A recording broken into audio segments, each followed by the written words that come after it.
mokile kelama esalima mibuhe bele olelo ye banite mbote pe boye bolamu na bino balandi ya fofo mu télévision pe ya émission mokolo molelo toyebi ete liboso ya bitando na bino bozali kolanda manaka na bino na kati ya fofo mu télévision na nzela émission iye mokolo molelo esika wapi boyaka lisusu kozwa mayele lisika wapi boyaka lisusu kotanga pe koluka koyeba manaka na biso na kati ya calendrier africain bokoko na biso baindo totondi bino botondi pe totondaka bino penza botondi mikolo nyonso na tango pe ngonga oyo bopesaka biso poni te topesa bino bambote na molongo mobimba bisika bozali kolanda émission na bino mokolo mwalelo tika bomo mesana to sima babuku na bikomeli ndenge tolobaka pona kokoma manaka na biso na tina ya koyeba yango lolenge nini yango penza e kotambolaka nde mokolo mwalelo na kati ya manaka na biso tozali mokolo mwa kandu mwa minei kaka na sanza na biso ya mibale sika wa busukisi bopemi ya yambo kaka na eleko ya mvula ntete eleko na biso ya yambo mobu monkama na tuku misato na misato wana kati na manaka na biso oyo tokendaka lisusu kobalisa na manaka bapaya pona bososoli ya malonga lelo tozali bongo dimanche le 24 octobre 2021 kasi ya motuya esengamaka na bino balandi ya kosimbaka manaka na biso na kati ya calendrier afrique kasi tanto totalisaka bino soki mituna mikozalaka bozangaka te na kokomelaka to kobengaka biso na banimero oyo ezali bongo affiché na sa etando bokozwa mpenza bandimbola ya malamu lisusu na mituna nyonso bokozala na yango oyo etali bongo manaka na biso baindo tosukaka biso na bino wana te se na kopesa bino manaka mokolo kasi tokoyaka lisusu na tina ya kotombela bambotama elamu na bandeko na biso nyonso bayeba botama bongo mokolo mwalelo na boyike totombelaka na banso bambotama elamu tata mokeli akanisela bino na kobakisela bino mikolo ebele na kati ya bomoi na bino tina ete bokokisa mebosila koyena yango na mokili tika tokende kokota na libota ya tata Kiwembo elongo na ningwa mabuku pona kotombela mbotama elamu ya mbasi na bango ya Landu Kiwembo totombeli bino bambotama elamu ningwa Landu Kiwembo na bisika bozali bambotukulu ya mbote tata mokili akanisela bino na kobakisela bino mikolo ebele na kati ya bomoi na bino bokokisa mebosila koyena yango na mokili kasi tokokanga bisengo biso mokote tozonga na nukuna na régie epai ya nkomongala totala bonzenga bwa bino pe totya baloyimbo oyo tosepelaka bambotama ya mokolo na mokolo biso na bino tokutani na nsima ya bosepeli tosepela elongo na bino lelo motama na yo lelo motama na yo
matondo mingi bandeko balandi ya Vom Télévision tuuti bongo kembela mbotama elamu ya ndeko na biso ningwa Landu Kiwembo moyembi monene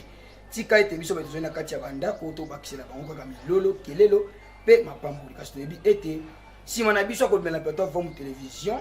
tozoya kosepela elongo na libota mobimba na tina ya kolia komela kasi boyebi ya moto alingami kolia wangila na makemba bolengele yango penza malamu bambotama elamu na bino banso bisika boswami ya solo tokokabonaka te soki tozwi te moko ya baliteya na kati ya rubrique na biso ya video du jour tolanda sima na yango biso na bino tokozonga lisusu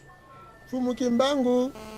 po tolimbolela bino malamu mundela kanga musuni ya mfumu kimbangu kasi akanga molimo mfumu kimbangu te po mfumu kimbangu bango moko balobaki bake kopesa nzoto kasi molimo bakokokango te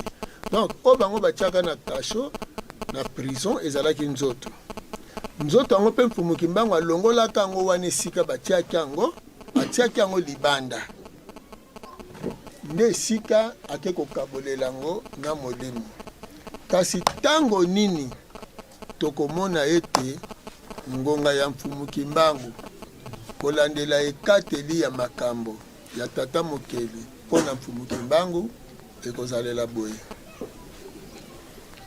soit mundela ndimi adedommage mfumu kimbangu na bayindo banso mpona mayema leka le 3 octobre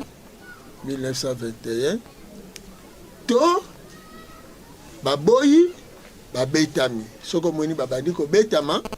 elingi koloba tata mokeli azwi likambo na maboko donc libération bino bokozela neti lelo bamusu bozozela na mosuni ndenge bandeko basalaki babimisi mokambi ya église kimbangiste bakotisi ye mpe babimisi ye kuna na mbanza ngungu soki tozwa yango mpe na mosuni mfumu kimbangu mundela akotisaka ye mpe kuna abimisaka ye mpe atindaka ye na katanga donc geste wana si esalemaki na 1921 alors na lelo kozongela geste wana ekozala na efe te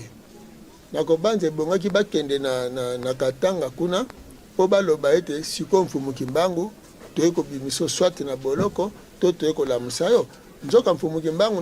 na mosuni boye akei epai ya tata keli kona se na eta oyo mosuni na bango mundela tangaki yango na 1921 tikino mfumu kimbangu bango moko babimisaki molimo donc condamnation ya mfumu kimbangu ezalaki ya libela en revanche condamnation mpe ya mundele ekozala nini ya libela tangu wana ekokoka ndenge toza lelo na 2021 santa matondo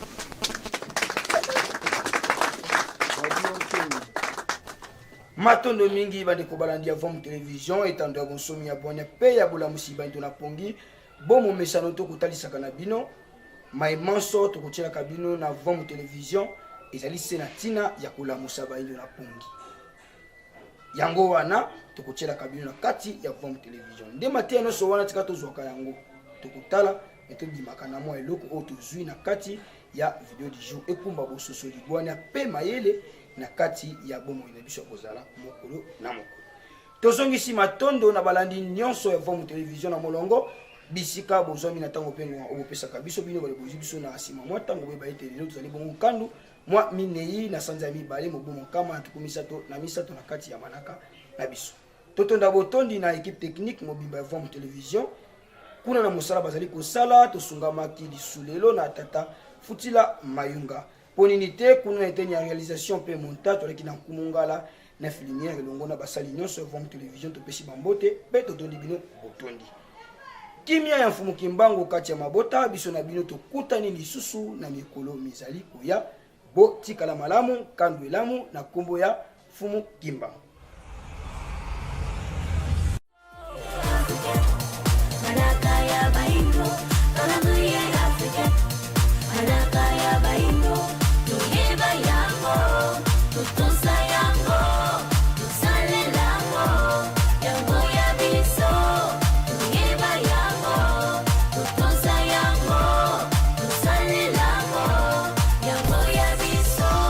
Ibele ba yebite